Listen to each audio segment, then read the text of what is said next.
Hello everyone, एक बार फिर से आप सबका स्वागत है आपके अपने ही channel cake for you by Yashika में। आज मैं बना रही हूँ 1 केजी का केक और इसके लिए ना स्पॉन्ज को मैंने 6 इंच के 2 मोल्ड्स में डालकर बेक किया है। मैंने 300 ग्राम प्रीमिक्स लेकर उससे बैटर रेडी किया है। फिर उस बैटर को 2 में इक्वल डालकर और स्पॉन्जेस ये दोनों मैंने तैयार किए हैं। तो जब ये स्पॉन्ज ठंडे हो गए थे तो मैंने इनकी कटिंग स्टार्ट कर दी है और इनको मैं टोटल 4 लेयर्स में ही कट कर रही हूँ। हर एक स्पॉन्ज में से मैं 2 लेयर्स ही कट करूँगी। और ये जो मेरी लेयर्स के ऊपर से आप देख सकते हैं कि मैंने हल्की हल्की सी ना थिन लेयर को भी उतार दिया है सो दैट वो अच्छे से पानी को एब्जॉर्ब कर सकें। तो यहाँ पर एक लेयर को मैंने रख दिया है बोर्ड पर। चलिए इनको सैंपल करना स्टार्ट कर देते हैं। और इस वाले केक का जो फ्लेवर है वो रहेगा मिक्स्ड फ्रूट फ्लेवर।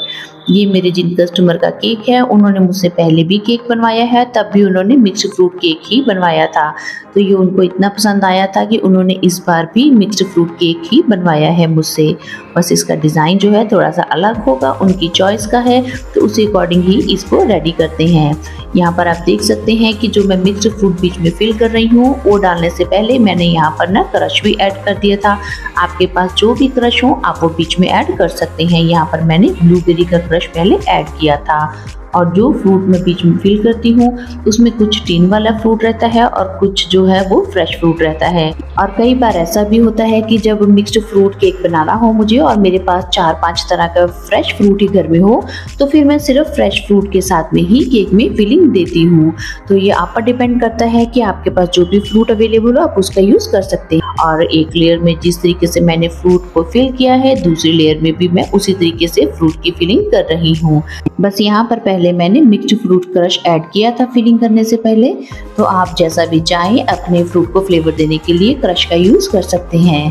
तो यहाँ पर देखिए हमारी जो केक की अभी तक 3 लेयर्स लग गई हैं। अब ये लास्ट लेयर है जिसके ऊपर हमें फ्रूट की फिलिंग करनी है। तो इसके बाद में हमारी केक की चारों लेयर्स लग जाएंगी। तो मेरे कस्टमर ने ना इस केक को थोड़ा सा हाइट में बनाने के लिए बोला था, तो मैंने ही उनको कहा कि आप इस तरीके का केक बनवाइए जिसके ऊपर आप जो डिज़ाइन चाहते हैं वो भी पूरा बन जाए। क्योंकि जब हमें हाइट बढ़ानी होती है ना तो हमें थोड़ा सा केक का डायमीटर कम करना पड़ता है। यानी कि जैसे मैंने 6 इंच का मोल्ड यूज़ किया है, अगर उनको ज़्यादा हाइट चाहिए होती तो मैं 5 इंच का मोल्ड यूज़ करती। फिर उससे क्या होता है कि केक की हाइट तो बढ़ जाती है बट केक के ऊपर डिज़ाइन बनाने के लिए ना स्पेस कम हो जाती है। तो फिर आपको इस बात का भी ध्यान रखना होता है कि कस्टमर जो डिज़ाइन आपसे मांगता है ये आपने ही उनको एडवाइस करना है कि कौन सा केक किस हाइट में अच्छा लगेगा और जैसा जो ऊपर वो डिज़ाइन चाहते हैं उसके लिए आपको कैसे वाले टिन का साइज़ यूज़ करना पड़ेगा सो दैट कस्टमर की भी डिमांड पूरी हो जाए और आप भी अच्छे से डिज़ाइन को प्रॉपर ऊपर बना सकें। सो मेरे कस्टमर मेरी बात को समझ गए थे, तो इसीलिए मैंने यहाँ पर 1 केजी का केक 6 इंच के मोल्ड में बेक किया है। तो अब आप देख सकते हैं कि यहाँ पर केक की क्रम कोटिंग करने के बाद में ना मैंने बीच में 2 डबल पिन इंसर्ट कर दिए हैं। क्योंकि ये केक अगर घर से थोड़ा सा दूर जाना होता है तो मुझे होता है कि सेफली केक पहुँचना चाहिए कस्टमर के घर तक, इसीलिए मैं हमेशा बीच में 2 डबल इंसर्ट कर देती हूँ। आप चाहे तो 1 डबल भी डाल सकते हैं। तो यहाँ पर देखिए जब फाइनल फ्रॉस्टिंग करनी थी केक की मुझे, तो सबसे पहले ना मैंने क्रीम में ऐड किया यहाँ पर royal blue colour, jail colour है ये मैजिक का, और इसके बाद में मैंने पेपिलॉन का ब्लू कलर की कुछ ड्रॉप्स को ऐड किया क्रीम में। तो ये दोनों शेड्स ना थोड़े से अलग अलग अच्छे लग रहे थे कॉम्बिनेशन में, इसीलिए मैंने ये कलर चूज़ किए। और तीसरा कलर मैंने लगाया है वाइट। इसमें ये प्लेन क्रीम है, इसमें हमने कुछ भी ऐड नहीं किया है। तो यहाँ पर टॉप पार्ट पर भी ना मैं ये जो तीनों कलर हमने बनाए हैं इनके साथ में ही कुछ लाइंस देते हुए टॉप पार्ट को भी कवर करूँगी। तो एक्चुअली ये जो केक है हमारा ये बेबी बॉस थीम का है। तो इसका आपने ज़्यादातर कलर कॉम्बिनेशन देखा होगा कि ये ब्लू फैमिली के कलर्स ही चलते हैं इस केक के लिए। तो मुझे भी कुछ अच्छे से सोबर से कलर ही लेने थे जिनके साथ में कि ना केक की गेटअप भी आए और वो कलर जो है ना वो बहुत मतलब ब्राइट से भी ना हो। ये मेरे कस्टमर ने कहा था कि सोबर से कलर हो, कुछ ऐसे कलर आप लगाइएगा। तो बस उसी बात को ध्यान में रखते हुए ये वाला कलर कॉम्बिनेशन मुझे अच्छा लगा था, सो मैंने ये वाले कलर्स ही ट्राई किए केक के ऊपर। आप भी मुझे बताइएगा कि ये कलर कंट्रास्ट आपको कैसा लगा केक पर। तो यहाँ पर देखिए टॉप पर भी जो एक्स्ट्रा क्रीम है वो साइड से हम उतार लेंगे लेंगे और साइड की फिनिशिंग आप देख ही सकते हैं कि थोड़ा सा ही स्क्रैपर चलाने से कितनी अच्छे से हो गई है। अब इसके बाद में ये क्रीम को अच्छे से स्प्रेड करने के बाद में ना मैंने छोटा वाला पैलेट नाइफ लेकर इसके ऊपर डिज़ाइन बनाया। छोटे वाले पैलेट नाइफ को पहले मैंने टॉप पार्ट पर रखते हुए इस तरीके से स्वर्ल का डिज़ाइन दिया, फिर मैंने इसी को साफ किया पैलेट नाइफ को और साइड पर एक ही जगह पर प्लेस करते हुए टर्न टेबल को घुमाते जाएं तो देखेंगे कि साइड वॉल्स के ऊपर भी कुछ ऐसा स्वर्ल का डिज़ाइन आ जाता है। अगर आपको कहीं लगता है कि कुछ क्रीम एक्स्ट्रा है जो आपके टॉप पार्ट से बाहर को आ रही है तो बड़े स्लाइटली आप उसको वहाँ से हटा सकते हैं। तो इतना ही डिज़ाइन था जो मुझे केक के ऊपर क्रीम के साथ में कवर करना था।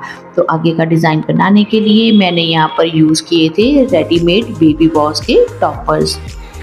ये टॉपर्स आपको इजीली मार्केट में मिल जाते हैं, अगर नहीं मिलते तो आप प्रिंट आउट भी निकलवा सकते हैं।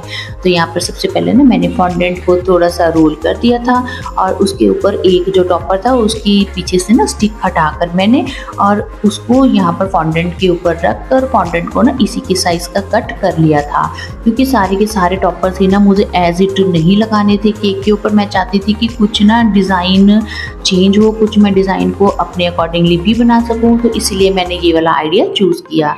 तो यहाँ पर जितना हमें साइज चाहिए हमने अपने टॉपर के अकॉर्डिंग उतना कट कर लिया था। अब इसको हम पेस्ट करने के लिए थोड़ा सा पानी लगाएंगे फॉन्डेंट के ऊपर, बिल्कुल हल्का सा ही पानी का स्प्रे कीजिए और इस वाले टॉपर को इसके ऊपर आप अच्छे से स्टिक कर दीजिए। कुछ टाइम में अच्छे से इसके ऊपर स्टिक हो जाता है।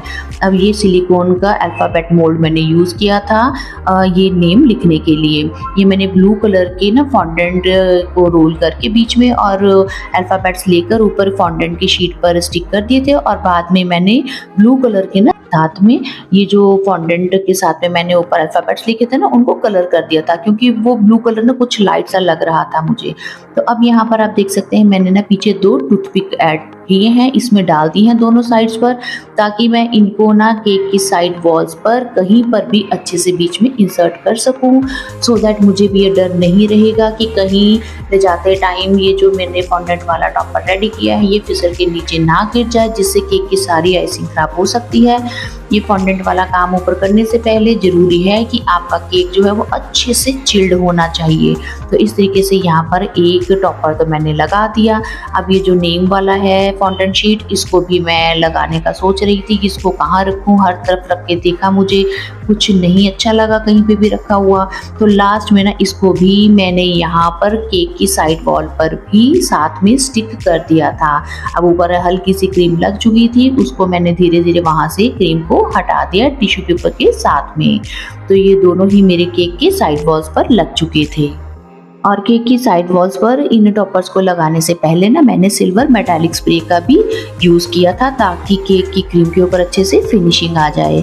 और अब जो बाकी के हमारे पास ये टॉपर्स बचे हुए थे इनमें से मैंने जो भी कुछ लगाने थे ऊपर, ये इनको मैंने केक के ना टॉप पार्ट में इंसर्ट कर दिया था। आप देख सकते हैं कि 6 इंच का मोल्ड यूज़ करने के बाद में भी ऐसा लग रहा था कि ऊपर जगह कम है। अगर सभी को ऊपर लगाते हैं ना तो एक के आगे दूसरा आ जाता है तो प्रॉपर वो विजिबल नहीं हो पाते। तो इसीलिए मैं आपको कह रही थी कि जब भी आपको ऐसा केक रेडी करना हो तो ठीक तरीके से आपने सोच कर ही टिन साइज यूज़ करना है केक बनाने के लिए। तो लीजिए देखिए मेरा ये डिज़ाइन बनकर रेडी हो गया है। कितने इजीली देखिए झट से हमने इस डिज़ाइन को तैयार कर लिया है। अब आप बताइए कि आपको ये मेरे आज की केक डेकोरेशन की वीडियो कैसी लगी है। अगर आपको आज के आइडियाज़ मेरे पसंद आए हो तो प्लीज़ मुझे कमेंट करके ज़रूर बताइएगा। और अगर मेरे चैनल पर आप पहली बार आए हैं तो आपसे रिक्वेस्ट है कि मेरे चैनल को लाइक, सब्सक्राइब एंड शेयर करना मत भूलिएगा। जल्दी ही मैं मिलूंगी आपसे केक डेकोरेशन की एक और नई वीडियो में। Till then bye bye, thanks for watching.